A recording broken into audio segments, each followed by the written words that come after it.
My name is Samantha Wilson, and at 32 years old, my life changed forever one Friday night in Boston. As a middle school teacher struggling with student loans and living paycheck to paycheck in my tiny apartment, I never imagined I'd be staring at my phone screen, hands shaking, as 6 matching numbers confirmed I just won $36 million in the Powerball lottery. I checked those numbers 17 times, my heart racing between disbelief, ecstasy, and genuine fear. What happens now? Who do I tell? What do I do? Before I continue my story, I'd love to know where you're watching from. Drop your location in the comments below, hit that like button, and subscribe to follow my journey from broke teacher to secret millionaire. I still remember every detail of that night. It was a Tuesday. I'd spent hours grading essays about the Civil War, red pen running low as I marked paper after paper. My back ached from sitting hunched over my coffee table since my apartment was too small for a proper desk. The radiator in my building had been clanking all evening, barely keeping the February chill at bay. Around midnight, eyes burning from exhaustion, I took a break to check my phone. I'd bought the lottery ticket almost as a joke. Earlier that day, my 10-year-old car had refused to start, forcing me to take an expensive Uber to work.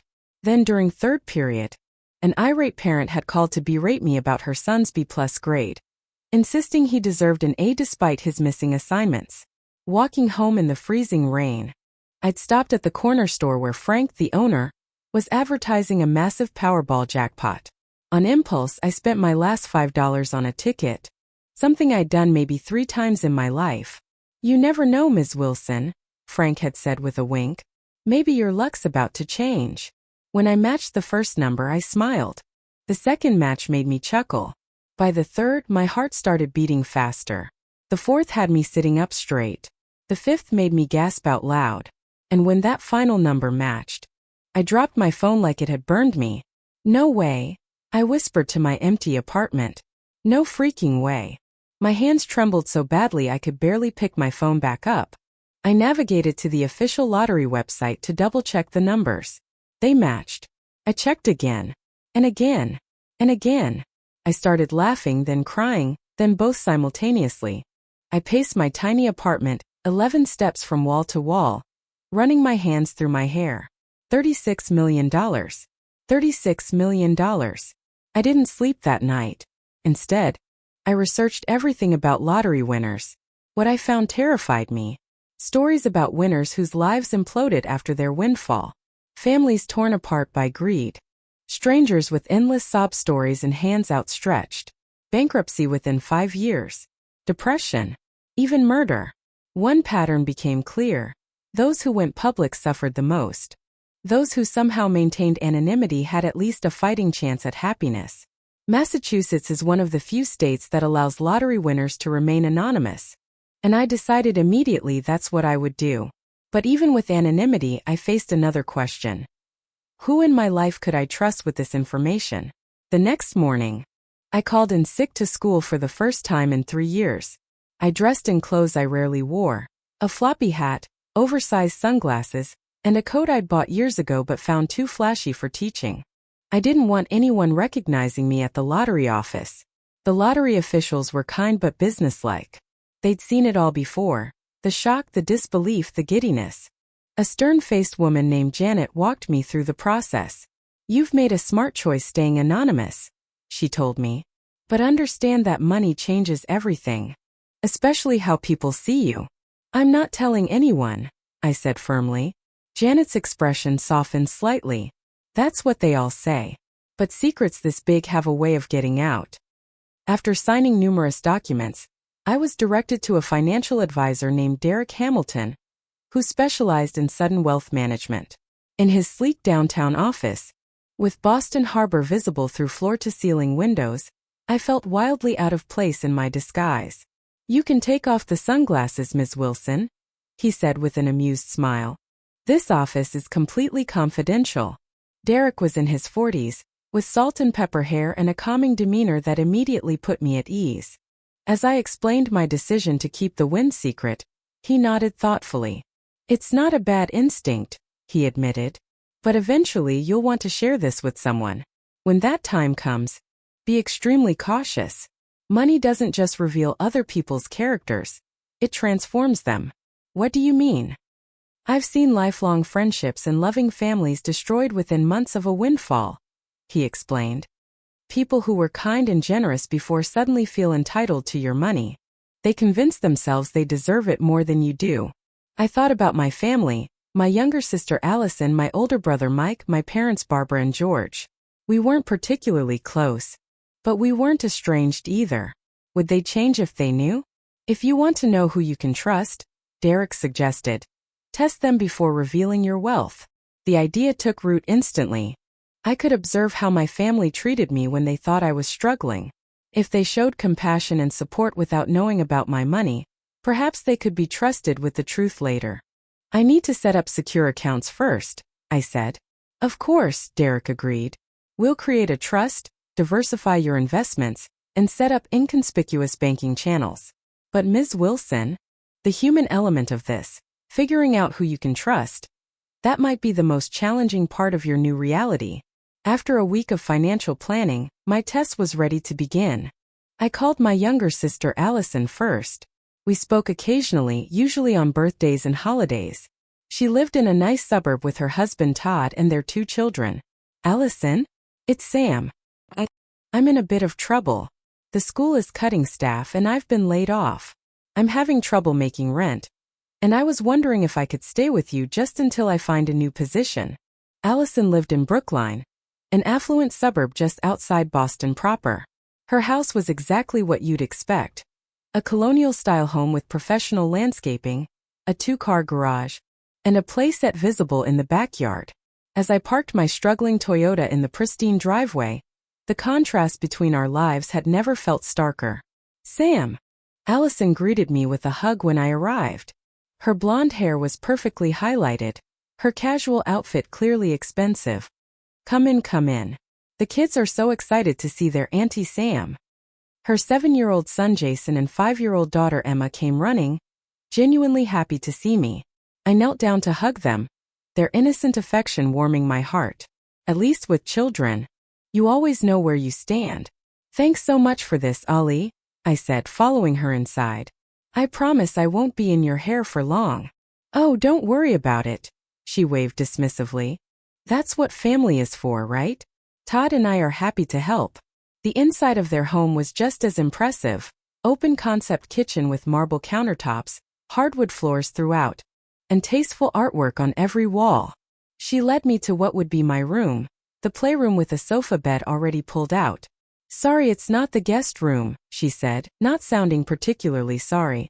Mom and Dad are coming next weekend for Emma's dance recital, so we're saving that room for them. This is perfect, I assured her, setting down my single suitcase. Really, Ollie, I appreciate it. I repeated my story about budget cuts and being one of the newer teachers let go. She listened, nodding with what appeared to be sympathy, but something in her expression made me uncomfortable. Was it satisfaction? Well, I hate to say it, Sam, but this is why Todd always says job security should be the priority when choosing a career. His position at the firm is completely stable. That night, as I was arranging my few belongings in the corner of the playroom, I overheard Allison and Todd talking in the kitchen. How long did she say she'd be staying? Todd's voice carried down the hallway. She said a couple of weeks, but you know, Sam, it could be longer, Allison replied. We should set some boundaries. The last thing we need is her getting too comfortable here. I know, but what was I supposed to say? She's my sister. A sister who only calls when she needs something, Todd muttered. When was the last time she even sent the kids birthday gifts? I felt my face burning with shame and anger. Yes, I'd missed Jason's birthday last year. Allison had to take Emma to a doctor's appointment. She appeared in the doorway of the playroom where I was applying for teaching positions online. Sam, leaving me with my 7-year-old nephew and her chore list. I didn't mind spending time with Jason, but the assumption that I would take on household tasks without being asked felt presumptuous. That evening, Allison and Todd hosted what they called a casual dinner for some neighbors, which turned out to be a catered affair with expensive wine flowing freely. I helped set up, feeling increasingly like the hired help rather than a family member. During dinner, Allison clinked her glass for attention. We have some exciting news. We just put down a deposit on a new Tesla. It's the Model X with all the upgrades. As their friends congratulated them, Allison turned to me with a smile that didn't reach her eyes. You know, Sam, if you'd gone into finance like I suggested after college, you might not be in your current situation. Teaching is noble and all, but practical considerations matter too. I nodded and forced a smile, acutely aware of every person at the table now thinking about my situation. The conversation eventually shifted, but the damage was done. I'd been positioned as the financially irresponsible sister who made poor life choices. Later that week, I was playing board games with Jason and Emma when I heard Emma ask innocently, "Mommy said Auntie Sam is staying with us because she's poor. Are you poor, Auntie Sam?" I froze, unsure how to respond. Jason jumped in before I could answer. "Dad says Auntie Sam would have more money if she worked harder like him," he reported matter-of-factly, placing his game piece on the board. "Your turn, Auntie Sam." Each day brought new subtle indignities, Allison forgetting to include me in dinner plans. I called my older brother Mike. He lived in downtown Boston, working as a marketing executive for a tech company. We'd been close as children but had drifted apart in adulthood. "Mike? It's Sam. I hate to ask, but I'm in a bit of a tough spot. Could I stay with you for a little while? Just until I get back on my feet." "Sammy? Of course you can crash at my place. What are brothers for?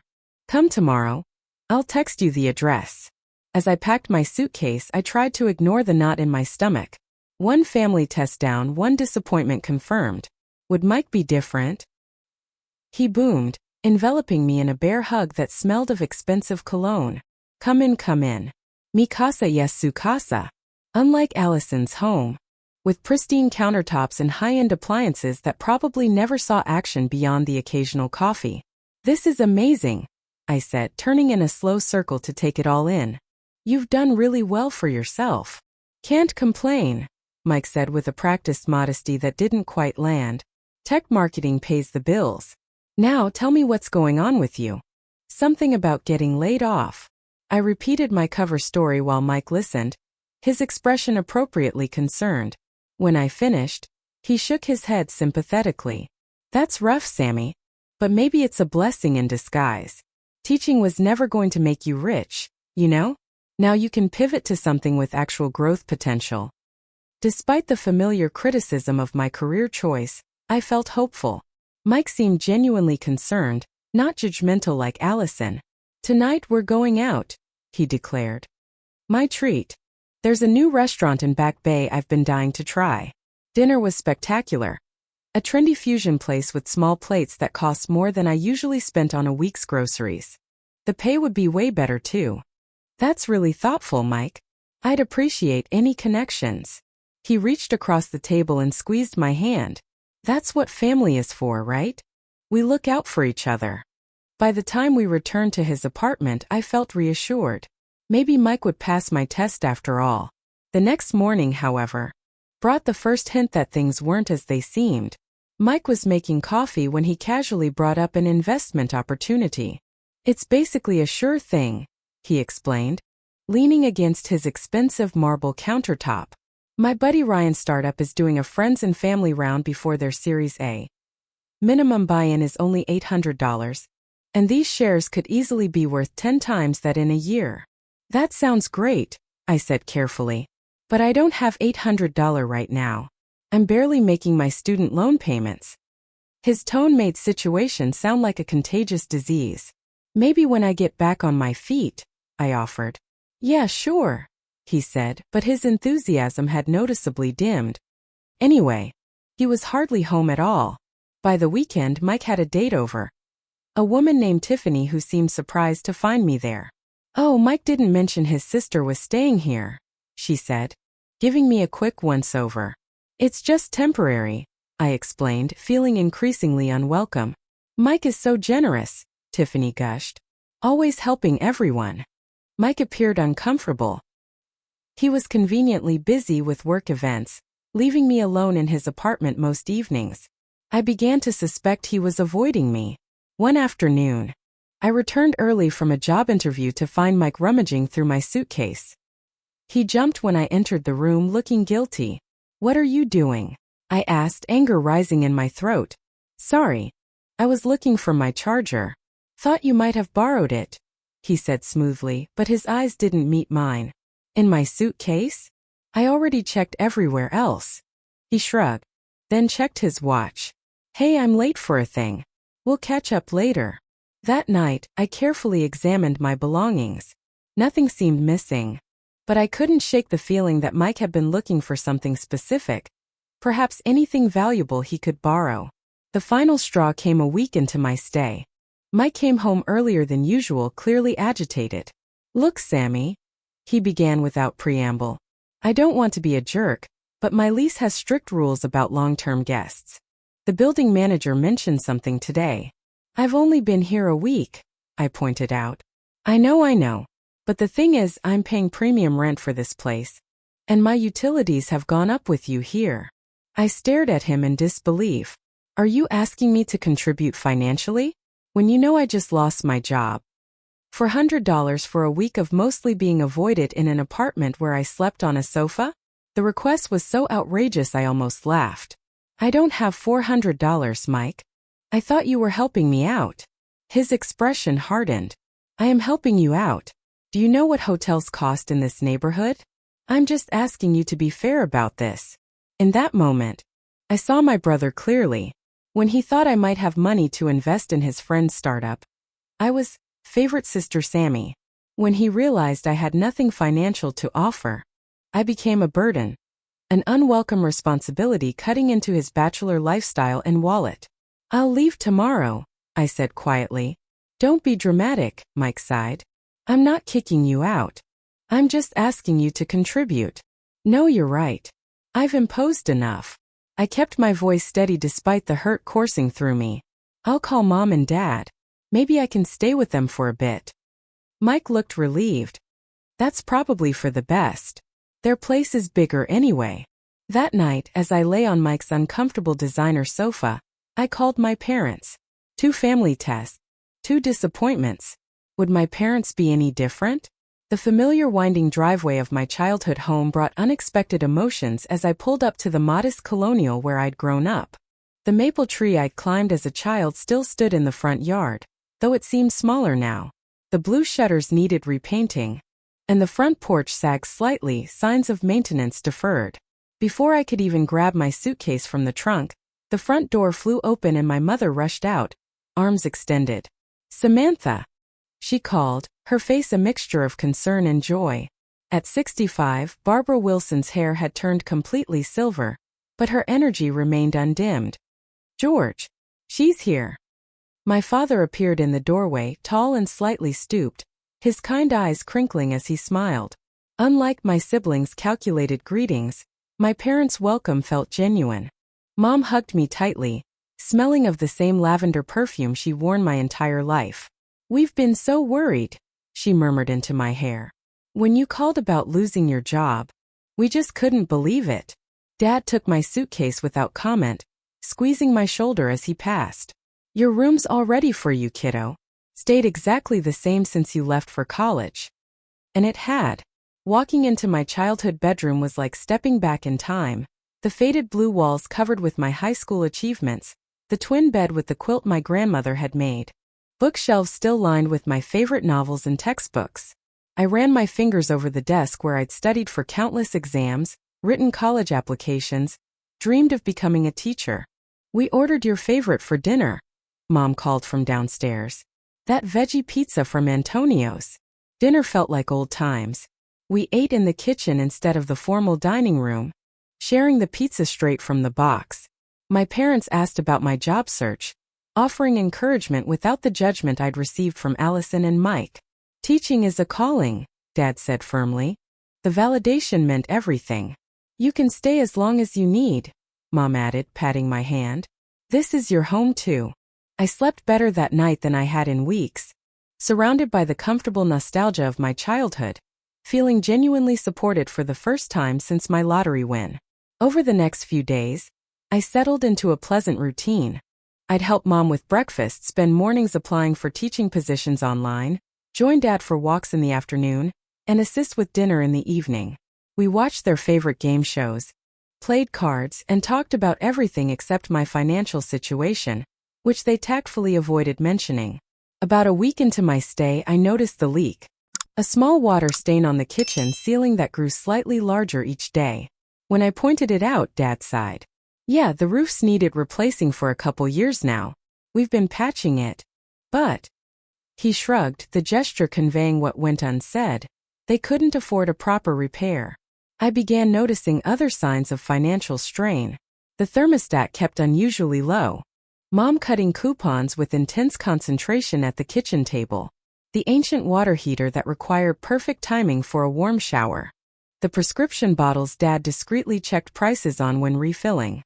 One evening, I found Mom struggling with bills at the dining room table, reading glasses perched on her nose, calculator in hand. Everything okay? I asked. She startled, quickly gathering the papers. Just the usual monthly juggling act, she said with a forced smile. Nothing to worry about. But I did worry. These were my parents, the people who had sacrificed to give me and my siblings everything we needed. The thought of them struggling while I sat on millions made me physically ache. You need to get back on your feet first. Just the urgent stuff then. Maybe Dad's prescriptions or the electric bill. After much persuasion, they reluctantly accepted my offer to cover the most pressing bills. $340 for Dad's heart medication and $182 for the overdue electric bill.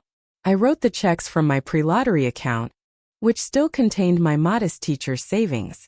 Their gratitude was both heartwarming and heartbreaking. They shouldn't have to choose between medication and electricity. I wanted to tell them everything right then. About the millions sitting in trust accounts, about how I could solve all their financial worries with a single phone call. But Derek's warning echoed in my mind. I needed to be certain they loved me for me, not for what I could provide. A few days later, I decided to set my final test. I got an interesting call yesterday. I mentioned casually over breakfast. Apparently, I have a great-aunt Matilda who passed away. I barely remember her from childhood visits, but apparently she remembered me. Her lawyer says I'm getting an inheritance. Mom's coffee cup paused midway to her lips. An inheritance? How much? He couldn't say exactly yet. The thermostat crept up a few degrees. Small comforts that had been scarce suddenly appeared. I told myself not to read too much into it. Of course my parents would be happy about my good fortune. That was natural, wasn't it? But something felt different in their attentiveness. A subtle shift from genuine care to something more calculated. One night, unable to sleep, I went downstairs for water. Voices drifted from the living room, my parents speaking in hushed tones, unaware I was awake. Could be our chance, Barbara, Dad was saying. If it's as substantial as she thinks. George, we can't just ask her for money, Mom replied, though her tone suggested she wasn't entirely opposed to the idea. Why not? We've given everything for our children. Remortgaged the house for Mike's college when his scholarship fell through. Helped Allison with the down payment on her house. We've never asked Sam for anything. She'd have to offer. You know how sensitive she is. There was a pause, then Dad's voice lower now.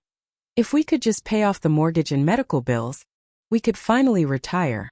Maybe even take that cruise you've always wanted. She does owe us a lot, Mom mused. Remember how we drove her to all those academic competitions? All those private clarinet lessons she begged for. Exactly. Parents sacrifice everything, and what do we get? Social Security that barely covers the property taxes. Meanwhile, Sam gets a windfall from some aunt who saw her maybe 3 times. We could bring up the roof repair. Mention how we're worried about mold affecting our health. And I could talk about my heart condition. How the stress of working past retirement isn't helping. I backed away silently, heart pounding, tears threatening. The conversation continued. But I'd heard enough. My parents, the people I trusted most, who I thought might be the one genuine relationship in my life, were strategizing how to access my supposed inheritance. I returned to my room and wept silently into my pillow, feeling more alone than I ever had in my life. The people who were supposed to love me unconditionally saw me as a potential solution to their financial problems, just like Allison and Mike in their own ways. The next morning I made my decision. With red-rimmed eyes, I joined my parents for breakfast.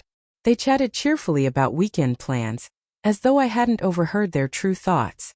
I got another call about the inheritance. Dad asked, voice strained. It was a test, I admitted. I wanted to see how you'd treat me if you thought I had money coming. A test? Mom's voice rose an octave. Samantha Jean Wilson. What are you talking about? I heard you last night, I said softly, planning how to convince me to share an inheritance that doesn't exist. Talking about what I owe you from my childhood. They exchanged guilty glances, neither meeting my eyes.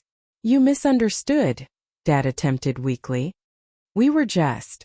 No, I understood perfectly, I interrupted. We're too old to start over and too young to give up. I understood their desperation. I truly did. And part of me wanted to reveal everything right then, to tell them about the millions that could solve all their problems instantly. But their reaction to my test had shown me something crucial. Ignoring their apologies and explanations. As I carried my suitcase downstairs, a profound loneliness settled over me. 3 tests, 3 failures.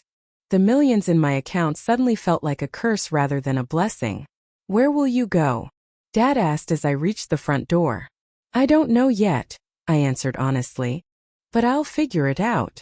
I loaded my suitcase into my car, the weight of disappointment making even that simple task exhausting. As I drove away from my childhood home, in prioritizing my career and financial independence for so many years, I'd neglected to build genuine relationships. I had acquaintances, colleagues, and collapsed onto the bed, completely alone with my millions. The Bluebird Diner sat on a corner in my old neighborhood, its neon sign flickering in the early evening light. I'd driven aimlessly for hours after leaving the hotel, eventually finding myself in familiar territory, drawn by hunger and nostalgia to the place where I'd spent countless hours studying during college. The bell above the door jingled as I entered. The interior hadn't changed, blue vinyl booths, slightly sticky laminate tables, and the perpetual smell of coffee and grilled onions. I slid into a corner booth and picked up the plastic menu, though I already knew I'd order the veggie burger with sweet potato fries. Be right with you, called a voice from behind the counter. Something about it sounded familiar. When I looked up, I found myself staring into the face of Kristen Murphy, my best friend from high school whom I hadn't seen in nearly a decade.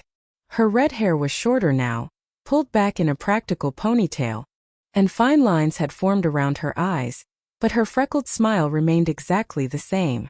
Sam, she said, recognition dawning. Sam Wilson? Oh my God, Kristen. I replied, genuinely shocked. I had no idea you worked here. She laughed, the sound warm and familiar. Work here? I practically live here. 60-hour weeks will do that to you. She slid into the booth across from me. What are you doing back in the old neighborhood? Last I heard, you were teaching middle school somewhere. I am. I stumbled, suddenly remembering my cover story. There were budget cuts. I'm between positions at the moment. Kristen's smile faded to concern. That's rough. Teaching jobs are hard to come by mid-year. She studied my face. You okay? You look like you've been through it. Something about her direct question, asked with genuine concern rather than obligation, broke through the walls I'd carefully constructed. To my horror, tears welled in my eyes. Hey, I'm off in 20 minutes, Kristen said, reaching across to squeeze my hand. Can you stick around? We should catch up. I nodded, embarrassed by my emotional display but grateful for the unexpected kindness. True to her word, Kristen clocked out exactly 20 minutes later, bringing 2 slices of apple pie and coffee to my booth before sliding in across from me. Owner's perks, she explained, pushing a plate toward me. I bought this place 3 years ago when old Joe retired. You own the Bluebird? I asked, impressed. That's amazing, Chris. It's nothing fancy, but it's mine, she said with obvious pride. Now what's going on with you? And don't give me the sanitized version. Your eyes are doing that sad puppy thing they used to do junior year when Brad Peterson asked Sarah to prom instead of you. She said, blood doesn't guarantee loyalty or kindness. Speaking from experience? I asked, realizing how little I knew about her life now. You could say that, she replied with a wry smile. My parents disowned me when I got pregnant with Noah. You have a child? Asked. Single mom life wasn't exactly in my 5-year plan, But here we are. He's beautiful, I said sincerely. What happened with his father? Classic tale. College boyfriend swore he was ready for parenthood, then panicked and disappeared 2 months after Noah was born. She shrugged, but I could see the hurt behind her casual dismissal. He sends occasional child support when the courts force him to, but otherwise, it's just me and Noah against the world.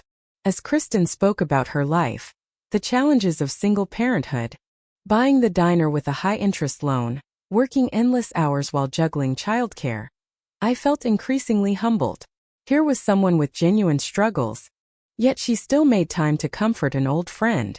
You should come over for dinner tomorrow, she said suddenly. Nothing fancy, but Noah would love to meet you. I've told him stories about our high school adventures. You have? I asked, touched that she'd kept me alive in her memories despite my absence from her life. Of course. You were my best friend. Sam.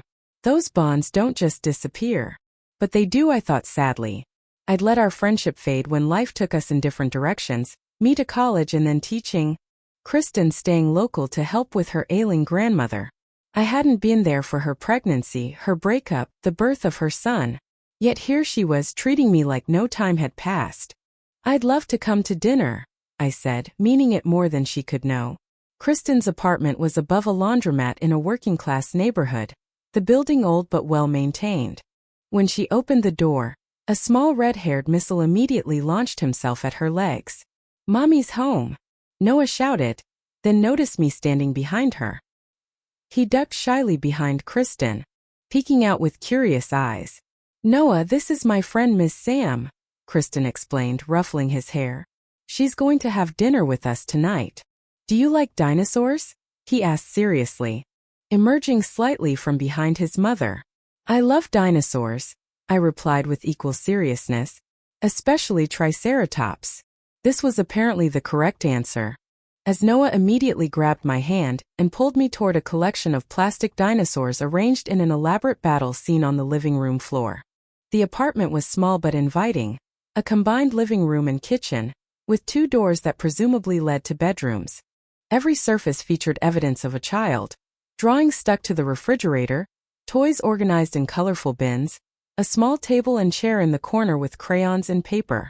Dinner was simple, spaghetti with Jared sauce and garlic bread, but the conversation flowed as easily as it had when we were teenagers. Noah dominated much of the discussion with enthusiastic dinosaur facts and stories from preschool, Kristen gently redirecting him when he got too excited. After Noah's bedtime, Kristen and I sat on her worn couch with glasses of inexpensive wine. Single mom, business owner, and you still make time for dinosaur battles and home-cooked meals, I marveled. And Noah's had mac and cheese for dinner 3 times this week, because I was too exhausted to cook anything else. Still, you've built something real here. Something that matters. And you haven't? She asked, studying my face. I always thought you'd be changing the world one student at a time by now. I was trying, I admitted. But lately, I've been wondering if anything I do really matters. Of course it matters, Kristen said firmly. You're just going through a rough patch. You'll find another teaching position, and those kids will be lucky to have you. Her unquestioning faith in me was both comforting and disorienting after weeks of conditional support from my family. Over the next few days, I found myself spending more and more time at Kristen's apartment. I'd watch Noah when she had early shifts at the diner, help with dinner when she came home exhausted, and assist with household chores without being asked. For the first time since winning the lottery, I felt useful, not because of my money, but because of what I could contribute with my time and energy. I observed Kristen's life with growing admiration. Despite working 16-hour days sometimes, she never failed to read Noah a bedtime story. Though clearly exhausted, she listened attentively to his endless preschool tales. When bills arrived, I noticed how carefully she reviewed each one, sometimes setting certain envelopes aside with a worried expression. One morning, I arrived to watch Noah and found Kristen on the phone, her voice tight with stress. I understand it needs to be fixed immediately, but I can't afford $2,800 right now. No, I can't close the diner for repairs, it's my only income. Yet, I understand the health department requirements. When she hung up, she looked defeated. Everything okay? I asked. The main refrigeration unit at the diner is failing, she explained. I insist, I said. Consider it an investment in the diner if that makes you feel better. You can pay me back when business picks up. I can't let you do that, she protested. You do the same for me, I replied simply, because I knew with absolute certainty that she would. After much debate, Kristen reluctantly accepted my offer. With a formal IOU and a payment plan she insisted on drafting immediately. As I wrote the check from my pre-lottery account, I realized something profound. Kristen, who had the least to give materially of anyone in my life, had shown me the most generosity of spirit. When her ancient car broke down the following week, requiring repair she definitely couldn't afford with the refrigerator crisis barely resolved, I knew what I had to do. It was time to tell someone the truth. Someone who had demonstrated through actions, not words, that they could be trusted regardless of my financial situation. Chris, I said as we sat on her couch after Noah's bedtime, there's something important I need to tell you. I'm taking you somewhere special tonight, I told Kristen the following evening. My treat. No arguments. Sam, you've already done too much with the refrigerator money, she protested. We can just order pizza. Please, I insisted. This is important. I've arranged for Mrs. Chun next door to watch Noah. Eventually she relented, borrowing a simple black dress from her closet that she said she hadn't worn since before Noah existed. I'd made reservations at Minton, one of Boston's most exclusive restaurants, using my real name for the first time since winning the lottery. When our taxi pulled up to the elegant building in Fort Point, Kristen balked. Sam, we can't eat here. Entrees cost more than my weekly grocery budget. Trust me, I said, taking her hand. Tonight is my treat. No arguments. The maitre d' greeted us with practiced deference. Ms. Wilson, welcome to Minton. Your table is ready. As we were led to a private dining alcove, Kristen whispered. They know you by name? What's going on, Sam? Once seated in our secluded spot, a bottle of champagne already chilling beside our table, I took a deep breath. The moment had come. Chris, I haven't been entirely honest with you, I began, watching her expression carefully. I didn't lose my teaching job. That was a story I created to test people's reactions. Confusion crossed her face. Test people? Why would you do that? Because, I said, heart pounding. 6 weeks ago, I won $36 million in the Powerball lottery. Kristen stared at me, her expression frozen between disbelief and shock. You what? I won the lottery. $36 million. After taxes. Her green eyes widened as she processed this information. But your car. Your clothes. You've been babysitting Noah and eating spaghetti with us. I wanted to keep it secret, I explained, relief flooding through me as the truth finally emerged. I read about how lottery winners' lives get destroyed when everyone knows. So I decided to test the people in my life, to see who I could trust with the truth. And that's why you stayed with your family? As some kind of test. I nodded, somewhat shamefaced now that I heard it out loud. I pretended to be in financial trouble to see how they'd treat me when they thought I had nothing to offer. And they failed, Kristen said softly, understanding dawning. That's why you were so upset that day at the diner. They all failed. Spectacularly. I described Allison's condescension, Mike's self-interest. She reached across the table and took my hand. Sam, I'm so sorry. That must have been devastating. It was, I admitted. But then I found you again. And what? I passed your test because I let you help with the refrigerator. There was a hint of hurt in her voice that made me wince. No, that's not it at all, I hurried to explain. You passed because you were the only person who cared about me when you thought I had nothing. You shared your home, your son, your life with me without expecting anything in return. You don't have to say anything, I assured her. I just wanted you to know the truth. You're the only person I've told. The waiter arrived with our appetizers, momentarily pausing our conversation. When he left, Kristen leaned forward. So what happens now? You go back to teaching as a secret millionaire. That's one option, I acknowledged. But I've been thinking about other possibilities too. Ways to use this money that would actually matter. Like what? like addressing the things I've seen through my teaching: the lack of affordable childcare for working parents, the limited educational opportunities for kids whose parents work multiple jobs. I hesitated, then decided to take the plunge. Actually, I have a specific idea I wanted to discuss with you. Kristen raised an eyebrow. With me? Why? Because it involves you, I said. I want to purchase a building in your neighborhood and convert it into an affordable daycare center with before and after school programs for older kids. And I want you to run it. Her fork clattered against her plate. You want me to what? You're amazing with children. You understand the struggles working parents face. You've got business experience from running the diner. You'd be perfect. Kristen shook her head firmly. Sam, no. I appreciate the thought, but I don't want your money. Our friendship isn't based on what you can give me. I know that, I said quickly. That's why I trust you with this. It's not charity, Chris. It's a partnership. The community needs this resource. And you need a job that doesn't require 16-hour days away from Noah. She looked skeptical. And what would you get out of this arrangement? Purpose, I answered honestly. Direction for all this money that fell into my lap. And the satisfaction of knowing I'm helping create something meaningful instead of just sitting on millions I did nothing to earn. For the rest of dinner, we debated the idea. Kristen raised practical concerns, ethical questions, and logistical challenges. I countered with potential solutions, emphasizing repeatedly that this would be a true partnership, not a handout. I still don't feel right about accepting something this huge, Kristen said as we shared dessert. It feels like too much. What if I set up education funds for Noah and other children in similar situations? I suggested. That wouldn't directly benefit you, but it would help secure his future. Kristen was quiet for a long moment. You're serious about all this, aren't you? Completely serious, I confirmed. The money is just sitting there. I want it to do something that matters. I need time to think, she said finally. This is a lot to process. Of course, I agreed. Take all the time you need.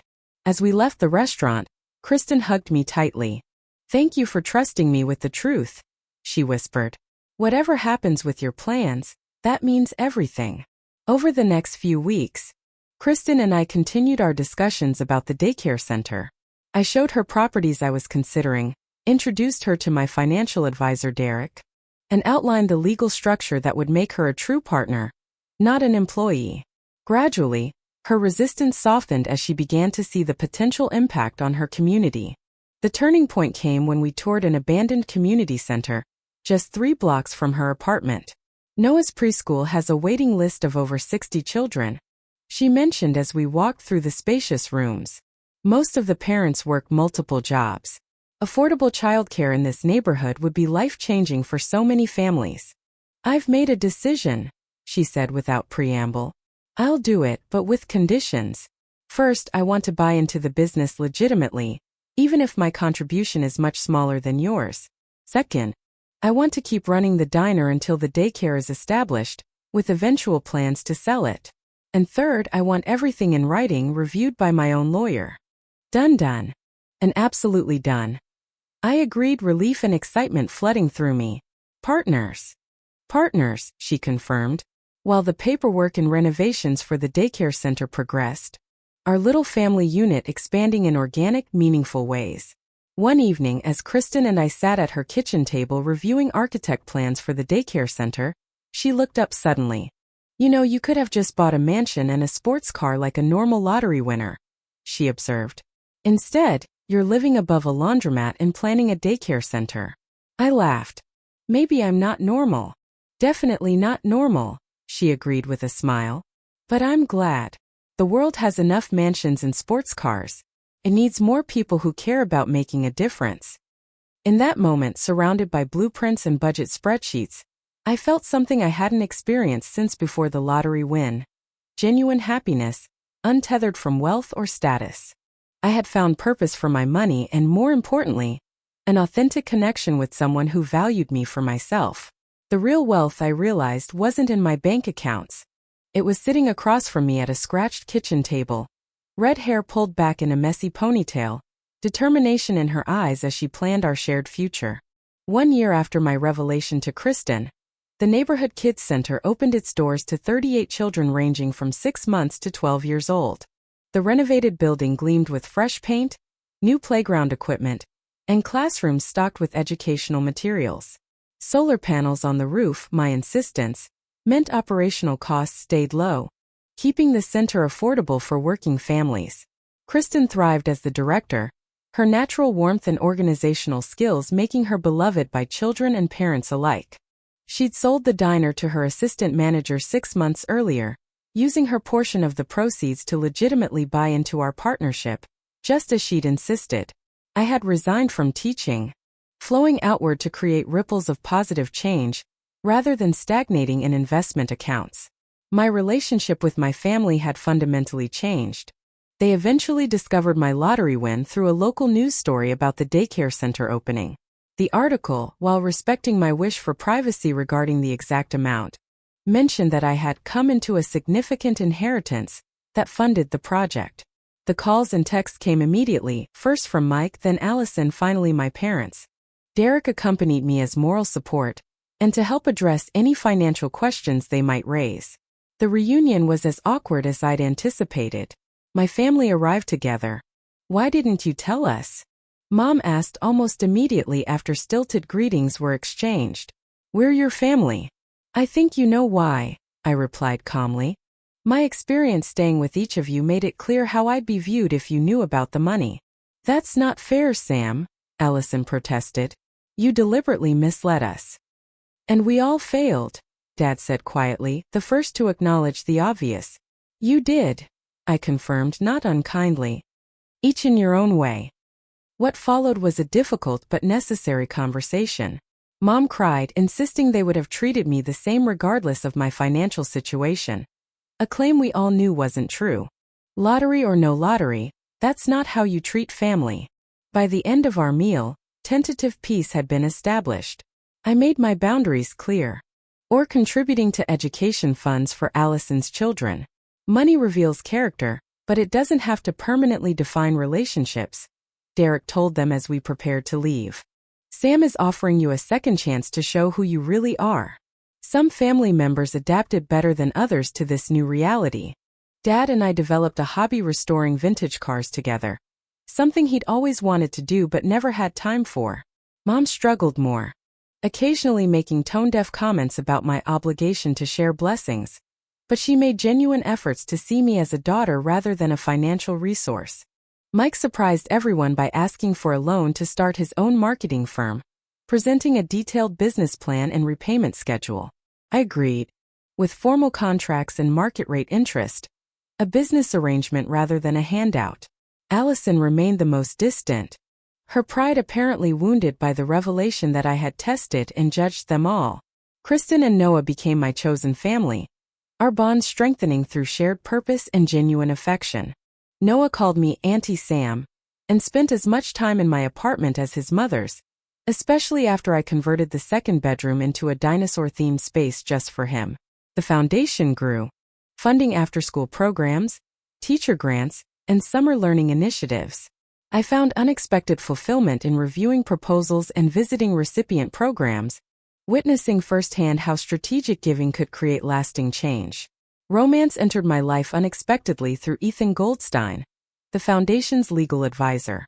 His intelligence, integrity, and dry humor drew me in gradually, our professional relationship evolving into friendship and eventually more. Unlike my family, he had known about my wealth from the beginning, yet showed more interest in my teaching stories than my financial status. "Money is just a tool," he told me on our third date. "It's your compassion and vision that make you interesting." Noah had fallen asleep against Kristen's shoulder, dinosaur toy still clutched in his small hand. Ethan had his arm around my waist, his presence warm and reassuring. "Do you ever regret it?" Kristen asked softly. "Not buying the mansion and sports car?" I considered the question seriously. "Not for a second," I finally answered. "The lottery gave me financial freedom. But what matters is what I found afterward: purpose, perspective, and people who see me for who I really am." My journey from shocked lottery winner to purposeful philanthropist had taught me lessons money couldn't buy. That wealth magnifies who you already are rather than changing your essential nature. That true connections are based on mutual respect and shared values, not transaction or obligation.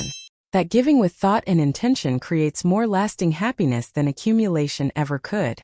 Most importantly, I learned that the real jackpot wasn't the $36 million deposited in my bank account on that life-changing day. Would you tell everyone or keep it secret?